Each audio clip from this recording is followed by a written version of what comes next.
Hi, everybody. Welcome to episode 39 of Duke's Download. I'm Duke Mason. And today I am so honored to have literally one of the leading human rights activists on the planet and the subject of the new Netflix documentary, Hating Peter Tatchell, with us, Peter Tatchell. Someone who is a huge hero of mine and has been for a long time. And I'm just an all around huge fan of his and the work that he's done throughout his life. I believe that he should be on here pretty soon. Let me see if he's here. Thank you all for tuning in. Let me see. 1 second. There we go. I think he should be on. If he's not already, he will be shortly. Anyway, yeah, I can't believe we're up to almost 30 episodes of this show. So, really grateful to you. It's been over almost a year and a half since I've been doing these episodes. So, if you ever have suggestions for people that you might want me to interview, let me know. Let's give it one more second here.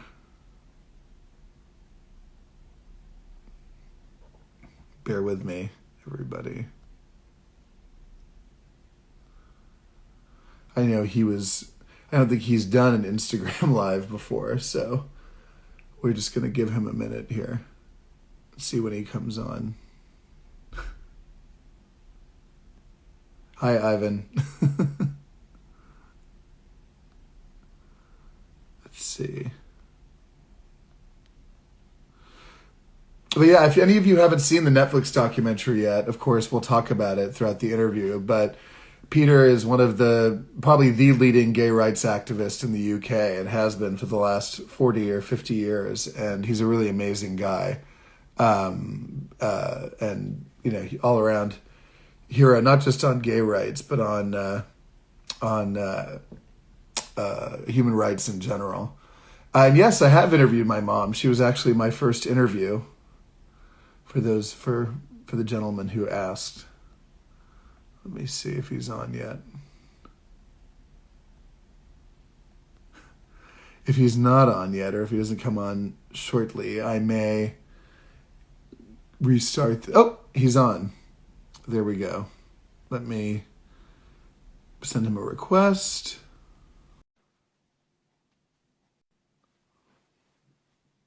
Should be connecting. Hello there. Hi. Such an honor to meet you. Likewise. Well, and I was just singing your praises and saying how you've been a hero of mine for a very long time, and how much I thoroughly enjoyed the documentary. And it's surreal to be speaking to you. So grateful to you for taking the time. Well, that's my pleasure. Well, if you don't mind, there's so much I want to ask you about, so I'll jump right in. But I already knew a lot about you, of course, and but I was fascinated to learn more about how you started as an activist, because I wasn't already familiar with the fact that you actually started were inspired anyway initially because of the Vietnam War, and also because of the civil rights movement of the United States. And I was just curious, maybe you could talk a little about that and how, at that time, how you sort of managed to connect those movements to the movement for gay and lesbian rights.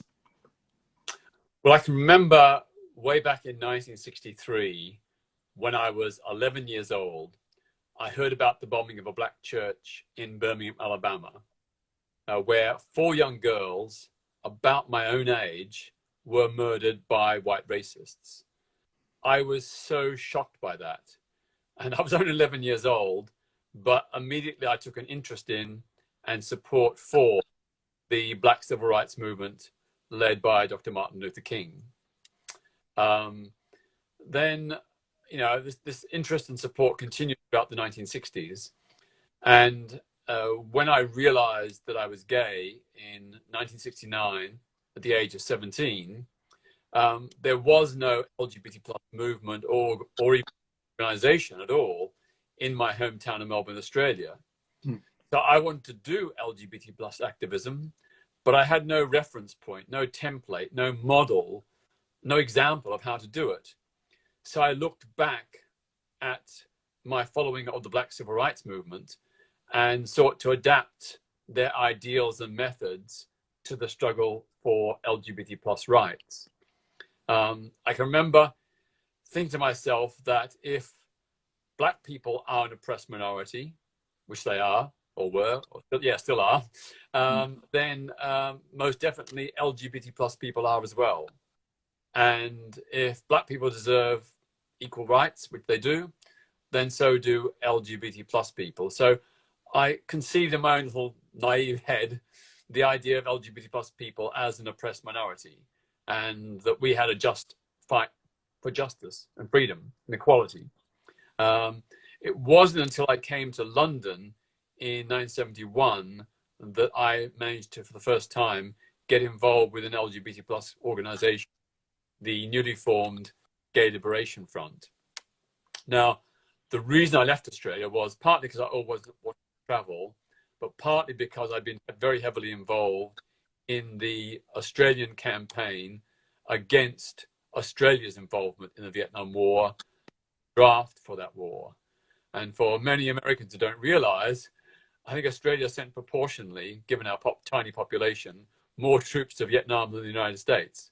We were very heavily involved, and all young men had to register for the draft, and many ended up fighting in Vietnam. Now, I objected to the war. I thought it was unjust, unfair, so I wasn't prepared to register, let alone serve.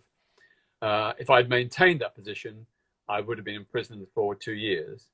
So I decided, rightly or wrongly, to skip the country. And that's how I ended up in London at the age of 19.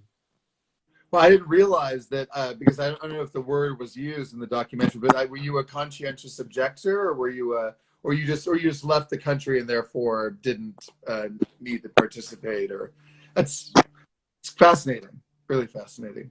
Australia allowed conscientious objection, but only if you objected to all war, all circumstances. And I did not object to Britain fighting the Nazis or Australia and America fighting the Nazis. I thought that was a just war. But I had a particular objection that the Australian and American governments were propping up a tyrannical regime in Saigon and implicated and involved in many, many human rights abuses, including the mass indiscriminate bombing of civilian areas. So I had a particular objection to the Vietnam War, and that was not admissible under conscientious objector legislation. I see. Wow. And I was curious, I know I've obviously watched a lot of interviews of yours, and I know you said that at least initially activism was not something that you necessarily thought was going to end up being like it wasn't a conscious decision, at least initially, like this is going to be my life's work. But I can't even imagine what it must be like, 50 years later, from that move to London, looking back and being like, this is, looking back and saying, wow, this is how, did you ever, basically what I'm trying to say is, did you ever imagine that this would end up being your lifelong work? Absolutely not. My first passion was art and design. And indeed, when I left school, that's what I did. I worked in art and design, and I sort of did my activism on the sidelines, in the evenings or at weekends. But very quickly, I got quite good at it. And a lot of people said to me, you've had a great success doing this. Will you help with that? And so one thing led to another. And soon, really by my early 20s, although I was still doing a job, pretty much activism and human rights campaigning was, I was doing probably 40 hours a week on that, in parallel to my own full-time paid job. But I never expected that I'd end up, eventually, from the 80s onwards, 1980s onwards, being a totally full-time activist. Mm-hmm. I have earned bits of money from research and journalism and so on, but nearly all my work since the early 1980s has been on LGBT plus and other human rights issues. Mm-hmm. Absolutely. And one thing that of course, I knew that you'd run for parliament, but I wasn't fully aware of the extent of the, anti-gay vitriol that you received during your run in 1983. It's incredible now to look at the amount of LGBTQ representation in politics and electoral politics, both in England but also in the United States. Is it? How do you feel when you look back on your own experience to seeing sort of how far we've come in terms of the way that the gay community is represented in politics? Yeah, well, in 1983, I stood as a left-wing Labour candidate supporting LGBT plus rights, many other human rights issues. Mm-hmm. I was subject to over 150 violent assaults during that campaign, 30 attacks upon my flat, including brick bottles through the windows, an arson attempt, even a live bullet through the front door. There were 2 attempts to run me down in vans when I was on the street. It was a very, very, very violent campaign. In fact, most commentators say that that by-election in Bermondsey in South East London, where I still live, that was the dirtiest, most violent, and certainly most homophobic election in Britain since 1945, if not in the entire 20th century. Mm-hmm. So, it was a very tough baptism of fire. And sadly, partly as a result of that campaign, I did lose.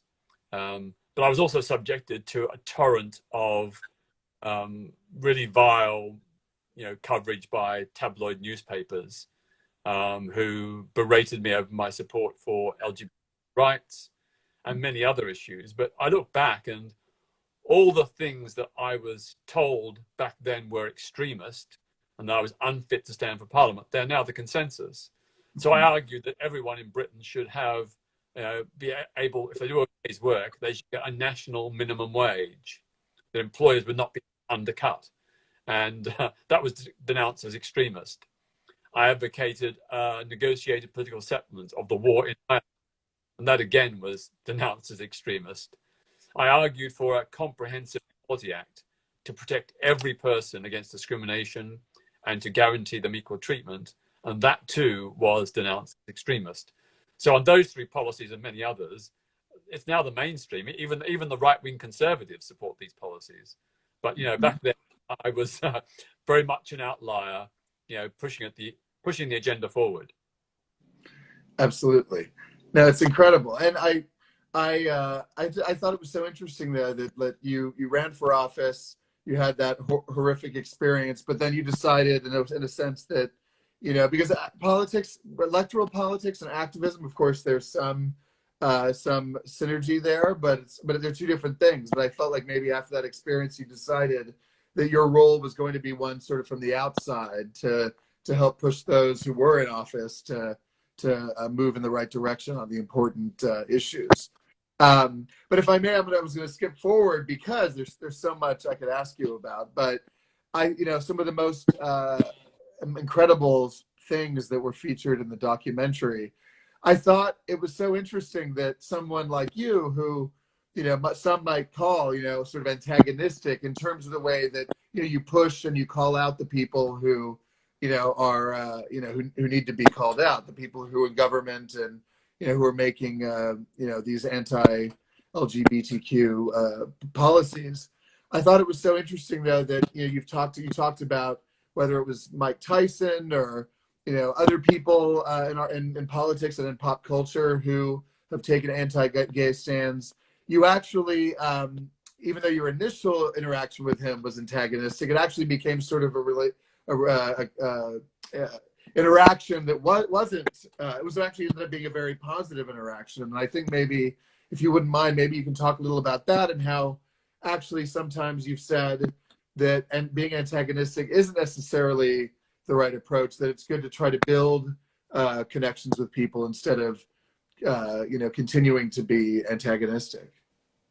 Well, my view has always been that bigots of any persuasion whether they be homophobic, racist, misogynistic, or whatever, they should be called out and challenged. But we should also hold out the punch so that they may be redeemed. And my goal is always not to keep enemies as enemies, but to win them over as friends.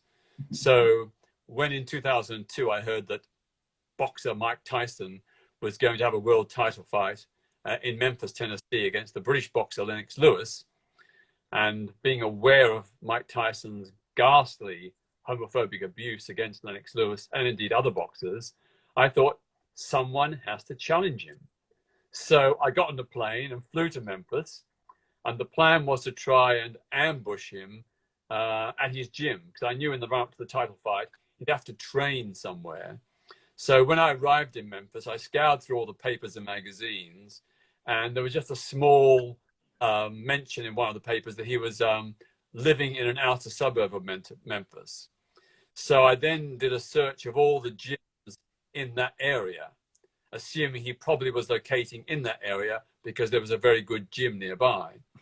And I came across the 650 gym, and it was very top class, had very high ratings. So I thought, well, very close in the suburb where he's living or staying, so let's go and wait outside and see what happens. And I remember turning up on a Sunday morning, the Sunday, about 6 days before his title fight. I turned up on Sunday morning with two activists from Tennessee Equality, the local LGBT plus group. And we arrived, and much to our delight, we found a huge posse of journalists, crews and reporters. And I immediately thought, wow, that was a good guess. They're not here to see me. And how perfect, though, that you had the media there waiting for you, too. I mean, it was perfect. Perfect scenario. Absolutely. So we just lay in wait for about, I think, 20 minutes. And then Mike Tyson's entourage pulls up in about 4 big black SUVs. He jumps out and we rush over to him and hold up placards calling out his sexism and homophobia. And, he was very shocked and quite aggressive. And at one point, he actually raised his right fist as though he's going to, floor me. And then, of course, he realized that there were photographers and film crews around. So he screamed, "What the hell are you going on about? Why are you attacking me?" So I quoted back to him some of the ghastly homophobic things he'd said. And he sort of pleaded, well, I'm not really homophobic. I was just saying that to wind up Lennox Lewis. And I said, well, you wouldn't like it if a white boxer used racism to wind you up. So why are you using homophobia? And then he got very, very, very defensive and apologetic. And I said, well, look, if you're not homophobic, will you please make a public statement saying that you support LGBT plus equality and non-discrimination? And to my great surprise and pleasure, that's exactly what he did.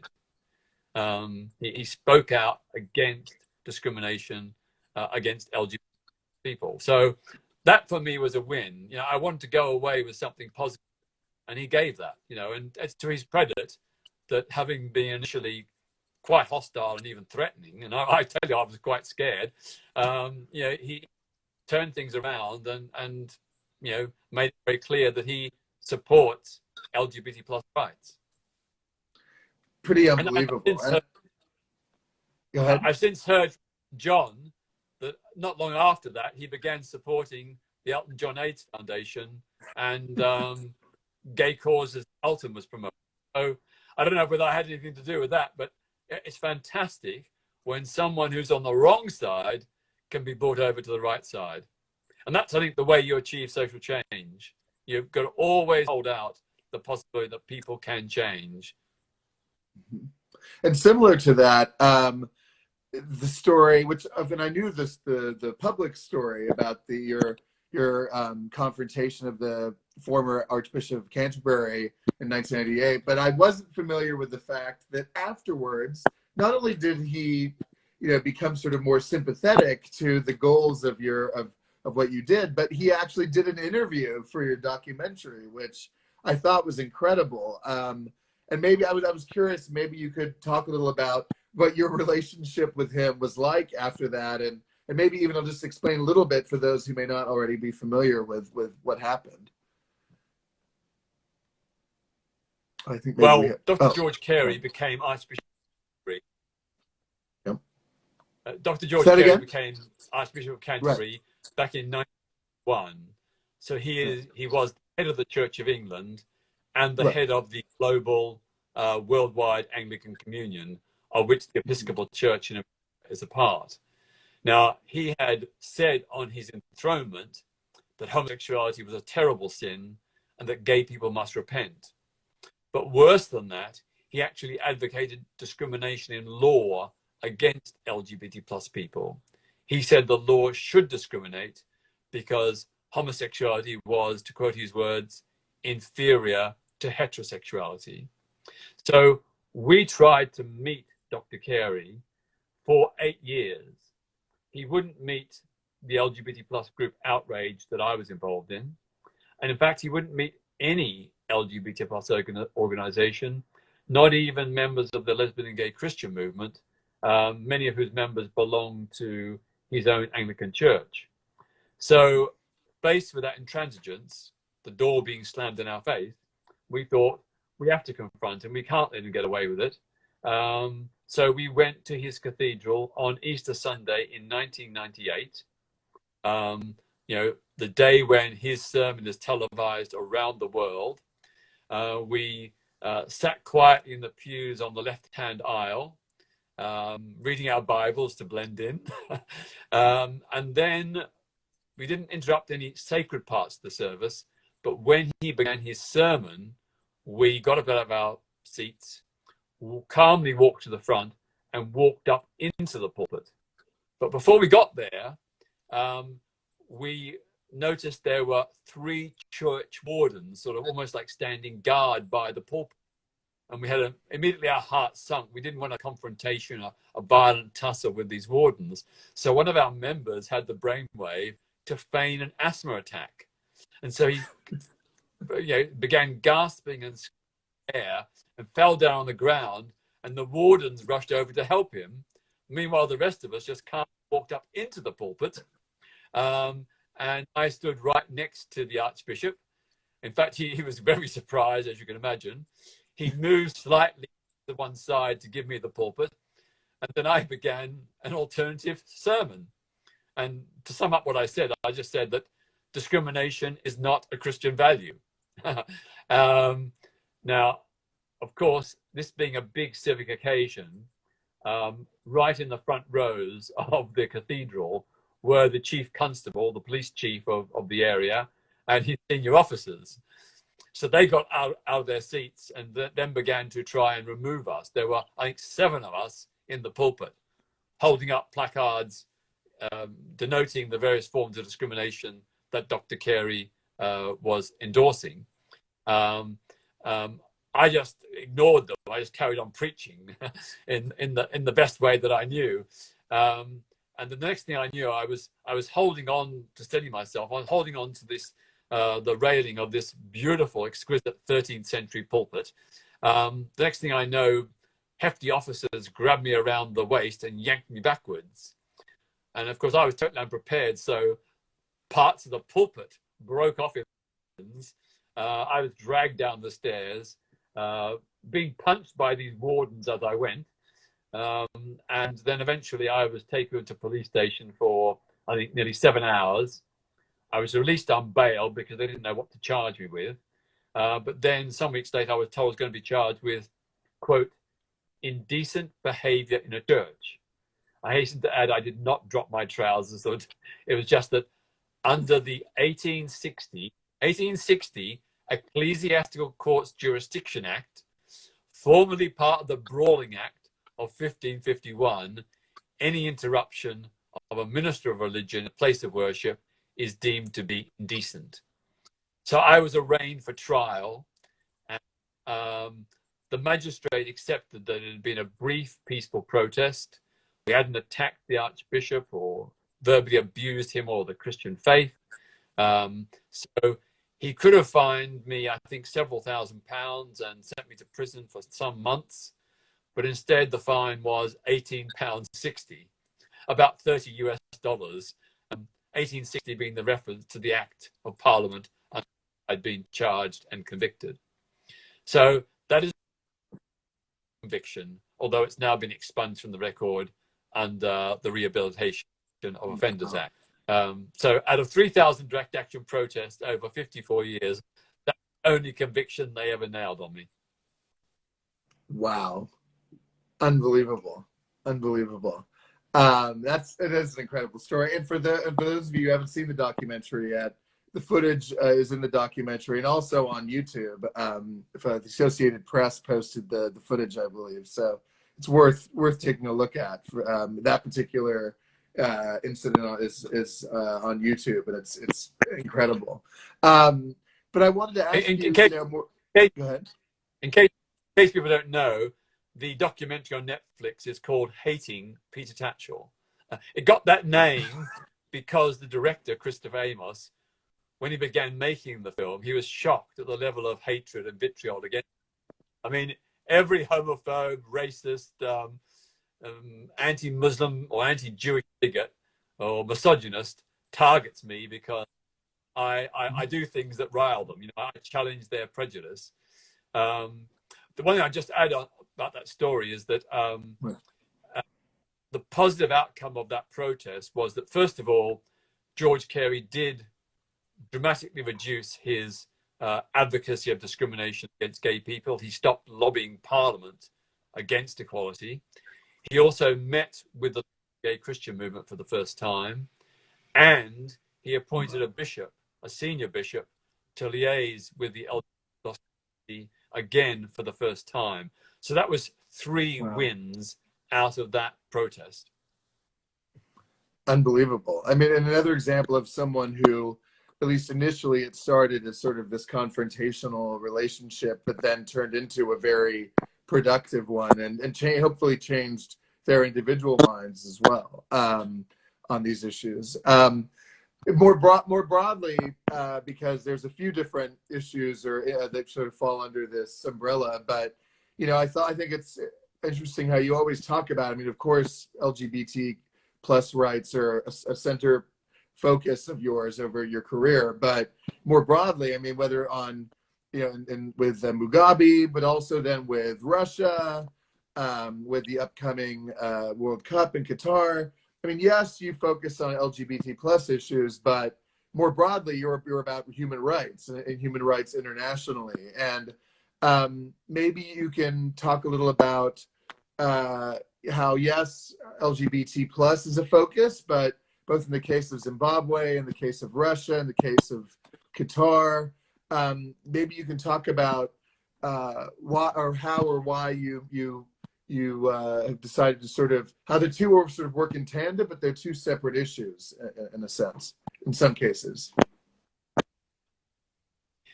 Well, I remember way back in the 1980s, most people in our community were talking about gay rights or lesbian and gay rights. I began talking about gay and lesbian human rights because I wanted to center our struggle within the broader human rights movement. And I wanted to give it the gravitas and, respect that we as a community deserve. So I also, taking a leaf from the Gay Liberation Front that I was involved in Britain in the early 1970s, I'd always seen intersectionality as, a very important strand, the recognition that we are not just LGBT plus people. Some of us are women, Black or other ethnic minorities. Some of us have disabilities. Some of us are low income. There are lots of diversity within our community. We're not just one thing. We're lots of different, multiple identities. And on top of that, the oppression that we face or the discrimination we face as LGBT plus people is not, unexperienced by others. The Black Lives Matter movement has shown, and reminded us yet again about the ongoing racism and police brutality that Black communities face in the United States, in Britain, and many countries around the world. So I've always been one of these people who've said, let's all work together. Let's fight for all human rights, not divide ourselves up let's not just be what I call gayist, that is just, focused on the gay issue or the gay dimension or the gay perspective. Let's situate that within a wider perspective. I think what's really interesting is that a lot of the work I do in places like Balochistan, perhaps many of your viewers or listeners don't know about Balochistan. It's the largest province in Pakistan, but it was forcibly incorporated into Pakistan in 1948 at gunpoint against the people's wishes. And there are horrendous human rights abuses happening there. The Pakistani military has disappeared, tortured, and judicially executed tens of thousands of Baloch people. Now, because it's sort of like an almost unknown struggle, I put a lot of effort into helping give a voice to people there, to publicize what's happening. And although I don't push the gay issue, it soon comes out that I am gay. And I can tell you that my involvement in supporting that struggle has caused a huge rethink among a lot of people about their attitude towards LGBT plus rights. These are Muslim people, but I can tell you I've met hundreds of them, or got messages from hundreds of them, who said, your support for our freedom struggle has made me rethink my attitudes towards homosexuality. And that's something fantastic. And it's the same, with my work with West Papua, the western half of New Guinea, which has been occupied and annexed by Indonesia. Again, my involvement there has created an awareness, a debate, and a change of hearts and minds on LGBT plus issues. Mm-hmm. Absolutely. And it reminds me of, because I've worked with Cleve Jones here in the United States, and, I've worked with activists who were, and Harvey, obviously the story about Harvey Milk used to talk about intersectionality and how important it was to work with different social justice movements, whether it was the workers movement or labor movement, women's movement, civil rights movement, and how, if you engage with other communities and support them and their respective struggles, then it might make them reconsider their point of view on gay rights issues. So I think intersectionality is something that's really important for people to keep in mind and to think about.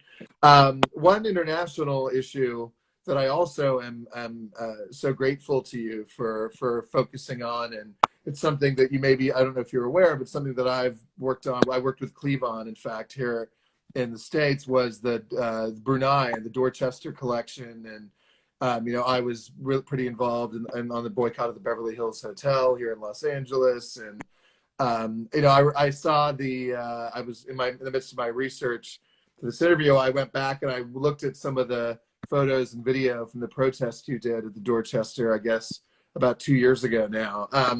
But it's funny because people, I don't think, are aware that a lot of people anyway aren't aware that the boycott is still in place, that even though a moratorium was put in place on Sharia law in Brunei, that in fact there has not been a full repeal of the law. So maybe you can talk a little about, I don't know if there has been any recent activity on your end, or if you're aware of any developments on that issue.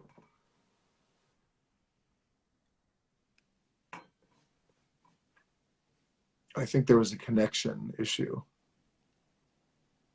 Let's give it a second. Hello? Oh, I think you're back. Hello? We'll give it one more second. As far as I know, there has been no prosecution of any LGBT plus person since the new law was introduced and since the moratorium on the death penalty was announced.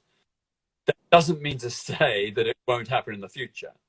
And the very fact that there is a potential death threat, and indeed the fact that there is several years imprisonment in the absence of it, that is hanging over people. So wrong. I mean, basically, LGBT plus people in Brunei have the status, LGBT plus people in Brunei have status of unapprehended criminals, basically. Mhm. And that, causes fear. People, have not yet been arrested, but they live in the fear that they might be arrested. And Mhm. even though they won't, for the moment, face the death penalty, they will still face, several years in prison if they're Mhm. caught and prosecuted. Absolutely. It's something that I'm still very passionate about, and I mean, I've actually thought about maybe trying to revive the issue. I think people are just so sort of overwhelmed by everything else going on in the world that there's only a limit, so much bandwidth in terms of what people are able to sort of process. But I'm hoping that there can eventually be some kind of resolution, to that issue. I know we're running out of time, but I just wanted to ask you in closing. I wanted to sort of tie it to something you said earlier about the title of the documentary, Hating Peter Tatchell, because, I think, as you said, it's a reference to the fact that throughout your decades of activism, you've gotten a lot of enemies. There are a lot of people, because you've stood up for what you believe in, that a lot of people, don't like you for that reason. But I've always felt that having enemies is a good thing, because it means you've actually done something meaningful and stood up for something that matters. And maybe you can just elaborate on that a little bit, just how what your perspective is on that, and what you would say to people who are afraid, who have an opinion or want to stand up and do something in the activism realm, but are afraid to put themselves out there. I've lost you for a moment, James. Sorry, are you back?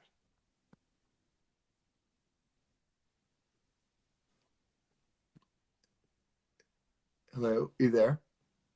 I think you're back. Yeah. Yeah, I'm back. Yeah. All right. Um, I just wanted to ask you, just what your perspective is on that, and how you've managed to overcome maybe that fear of alienating people, or you're not afraid to wade into controversy and express an opinion. You're not afraid of making enemies. well, all throughout history, every movement for social justice has sometimes been required to get a bit provocative and confrontational. When women's claim for the right to vote was ignored, the suffragettes had to do civil disobedience and direct action to get noticed, to put the people in power under pressure to change. And so it has been for LGBT plus struggles in many countries. Here in Britain, for years, Parliament refused to negotiate, refused to reform the law. So we had to get uppity. We had to shake things up. We had to challenge politicians and government ministers. And I think that those tactics of non-violent direct action and civil disobedience in the tradition of Mahatma Gandhi and Martin Luther King proved incredibly effective. The group Outrage that I was involved in from 1990 in particular did a direct action protest, at least 2 every month for about 20 years. And through those protests, not only did we call out people in power who were doing bad things to LGBT plus people, we also got masses of media coverage, which helped raise public awareness about the scale of discrimination that we faced. And by raising awareness and generating a debate, we helped change hearts and minds, so that even by the mid 1990s, because of the work of groups like Outrage and others, we had produced a huge sea change in public attitudes. Public attitudes swung in favor of equality. And we were able to use public opinion polls, which proved that, to go to politicians and government ministers and say, look, it is safe to reform the law. We are able to have a majority in this country who will back law reform for LGBT people. So it was a well thought out strategy. which actually got a result. And you look at the incredible effect that Extinction Rebellion has had on climate change awareness and putting companies and governments under pressure. You think of the incredible effectiveness that Black Lives Matter has had in raising awareness of continued racism and police brutality against Black people. These have been similar provocative movements, but their provocation has been a necessary part of social change. Absolutely. And on a final note, I just wanted to ask you, I know in the documentary, there was a reference to the upcoming World Cup in Qatar next year, and how that might be something that you're going to focus on next. But are there other particular issues or areas that you're focused on right now or in the near future? Well, of course, here in Britain, we are involved in my foundation, the Peter Tatchell Foundation, is involved in doing a lot of solidarity work with the trans community, which is under particular attack in this country. The government, after promising to make legal recognition for trans people easier and swifter, has reneged on that promise. We have a very toxic culture of right-wing politicians and tabloid media that are really going after the trans community in a very, very disgraceful and disturbing way. We're also demanding compensation for gay and bisexual men who were convicted under past historic anti-gay laws. So men who were jailed or fined for consenting adultic behavior. We believe those men should, as Germany has already done. And we're currently working with a coalition of others to challenge the new policing bill, which will dramatically curtail the right to protest in Britain. A very clear and tangible threat to our basic fundamental civil liberties. So we are ranging on a lot of different issues. On a different note completely, I have long been a champion of what I call economic democracy. We all expect political democracy. Why can't we have economic democracy as well? Britain, the United States, and other Western countries, we are basically living in an economic dictatorship where the very rich and powerful, the major shareholders, the managers, the directors of companies, they hold all the votes. They decide everything, and the employees, the workers who make the wealth or provide the services, they have no say.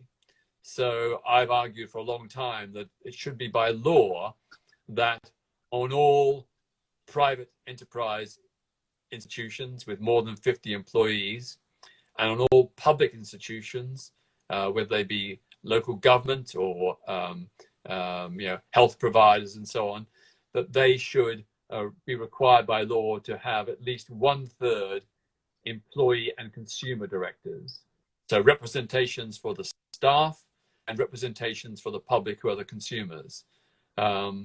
This to me is absolutely fundamental. You cannot have a true democracy without economic democracy.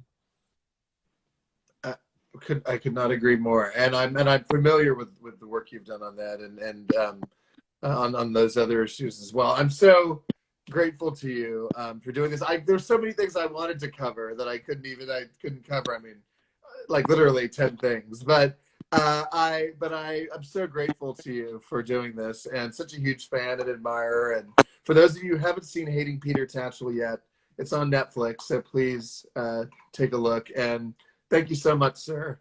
Such an honor. Well, it's a great honor to join you. And can I just say to people watching that if they are interested, please go to my petertatchellfoundation.org website. In the top right-hand corner, there's a little button which says Join Us. Click on that, give us your email address. It's totally free, there's no charge. And then we will send you a weekly bulletin about a range of LGBT plus and other human rights issues. Most of them quite serious, but we always put in a quirky, funny one as well. So that way you become part of our all human rights community. And if you're able to and can support, please consider making a donation, because also on the homepage next to the Join Us button in the top right hand corner is the donate button. We don't get any organizational funding, no government or business. We entirely depend on the donations of well-wishers to continue the work we do. So if you can, please consider a donation, maybe a small monthly amount, whatever you can afford. But let me just finish by saying that, I do my bit, and so do many others. And it's our collective effort that makes the change. It's we together who have changed things. And although there is so much more work to do, we have achieved so much in the last 5 decades that I've been campaigning. And we will continue to do more with your help and your support. So let me finish with my motto, which inspires, empowers, and motivates me to continue. And it's very simple. Do not accept the world as it is. Dream of what the world could be, and then help make it happen. Thank you. Such an honor. Thank you. Have a good night. Thank you so much. Bye-bye.